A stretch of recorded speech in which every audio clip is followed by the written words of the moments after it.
رضی اللہ تعالیٰ عنہ مولا علی شیر خدا کے پوتے، امام حسین کے صاحبزادے،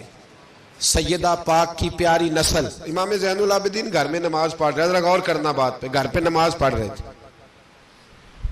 گھر میں آگ لگ گئی۔ جب آگ لگی ہے تو پھر شور بھی ہوتا ہے، کچھ لوگوں نے شور مچایا، آگ آگ آگ، دور دراز سے لوگ دوڑے، آپ کا ایک چھوٹا بچہ بھی پاس سویا ہوا ہے، آگ لگ گئی آگ لگ گئی، شور ہو رہا، دور دراز سے لوگ پانی لے کے دوڑ رہے ہیں، آگ بجھائی جا رہی، امام صاحب نماز پڑھ رہے ہیں۔ حکم ہے کہ ایسی ایمرجنسی دیکھو تو نماز توڑ دو، پر اس کے لیے جو دیکھے ہی نہ، جسے سوجے ہی نہ ہو کیا رہا، امام زین العابدین پڑھتے رہے، نماز مکمل ہوئی تو آپ کی زوجہ کہنے لگی اللہ آپ پہ رحم کرے، گھر میں آگ لگ گئی تھی، سارا محلہ سارا گاؤں سارا شہر ٹوٹ پڑا، بچہ سویا ہوا تھا، آپ نے توجہ ہی نہیں کی۔ تو آپ فرمانے لگے ہلکی سی بن بناہٹ ہوئی تھی میرے کانوں میں، پر میں اللہ کی نماز پڑھ رہا تھا، پر میں اپنے رب کی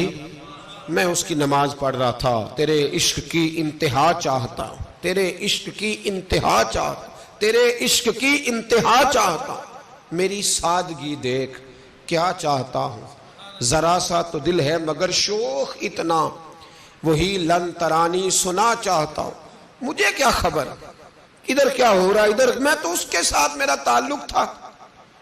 میں تو اللہ کی بارگاہ میں حاضر تھا، مجھے کیا پتا۔ بی بی کہنے لگی آگ لگ گئی تھی، تو فرمانے لگے بھلی مانت چپ کر، تم دنیا کی آگ بجھا رہے تھے، میں جہنم کی آگ بجھا رہا تھا، تم لوگ اپنے شور میں تھے تو میں اپنے ذائقے میں۔ الذین هم فی صلاتہم خاشعون،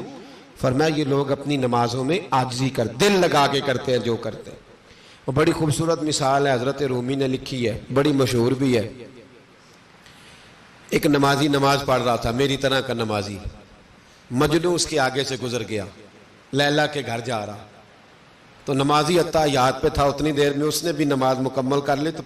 پیچھے سے جا کے مجنوں کا گریبان تھاما، کہنے لگا شرم نہیں آتی تجھے، مسئلے کا نہیں پتا،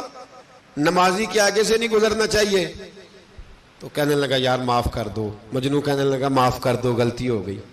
حالانکہ شہزادہ تھا، پر معافیاں کیوں مانگ رہا ہے؟ اس لیے کہ کسی سے دل جو لگ گیا ہے، عاجزی آ گئی، ان کے چل یار معاف کر دے، تیری مہربانی،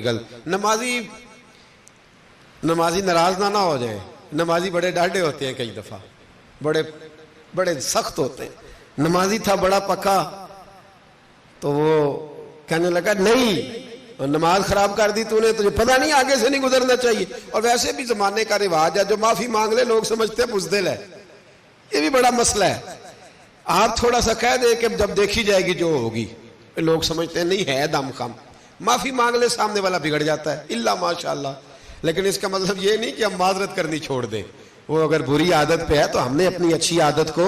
قائم رکھنا ہے، تو کہا جناب معاف کر دے، تو نمازی کہنے لگا نہیں تجھے عقل نہیں ہے، نمازی کے آگے سے نہیں گزرنا چاہیے، پھر مجنوں نے بڑی بات کر دی، پھر ایک عاشق نے عاشقوں والا جملہ بولا، پھر ایک محبت کرنے والے نے بڑی بات کی، کہنے لگا یار نمازی میں تو معافی مانگ رہا ہوں تو نہیں دے رہا، چل ایک سوال کا جواب ہی دے دے کہ میں تو عورت کے عشق میں جا رہا تھا، مجھے تو نظر نہیں آیا کہ تو نماز پڑھ رہا ہے، میں تو بی بی کے عشق میں تھا، مجھے تو نظر نہیں آیا، تو بتا تو رب کے عشق میں تھا، تو مجھے کیسے دیکھ رہا تھا، میں تجھے کیسے نظر آیا، حالانکہ تو اللہ کے عشق میں کھڑا تھا، مالک حقیقی کی محبت میں تیری میرے اوپر نظر کیسے پڑ گئی، میں تو عورت کے عشق میں تھا۔ اب نمازی صاحب شرمندہ ہو گئے، تو مجنوں کہنے لگا آج کے بعد جب رب کی بارگاہ میں کھڑے ہونا نا، تو والذین آمنوا اشد حبا للہ، پھر نماز کے لیے نہیں، اس کے پیار میں بھی کھڑے ہونا، دل لگا کے کھڑا ہو، پھر تیری یہ کیا بات ہوئی، پھر تو دلائل دیتا پھرے، پھر تو بات کرتا پھرے۔ کمزور لوگ ہوتے ہیں جن کو حکم دیا جاتا ہے تو وضاحتیں پیش کرتے ہیں، کمزور لوگ ہوتے ہیں جنہیں کوئی بات بتائی جاتی ہے تو پھر وہ کہتے ہیں نہیں جی وہ اس طرح ہو گیا، وہ کمزور لوگ ہیں، کچا ہے ابھی اس کو پتہ ہی نہیں، اس کو کیا خبر ہو کہ اشاروں کی بولی بھی بڑی بولی ہوتی ہے، اس کو کیا پتا ہو، جو سمجھ ہی نہیں سکا، بھانپ ہی نہیں سکا، دل ہی نہیں لگا سکا، اس سے کس طرح پتا ہو؟ ماں کا دل بیٹے سے لگ جاتا ہے، اور رونے سے سمجھ جاتی ہے اس کو ضرورت کیا ہے، فوراً جان جاتی، اس لیے دل لگا کے کرے، دل لگائیں نماز میں، دل لگائیں عبادت میں، دل لگائیں تقوی میں، اور یہ لگ جاتا ہے. ہاں دل میں اب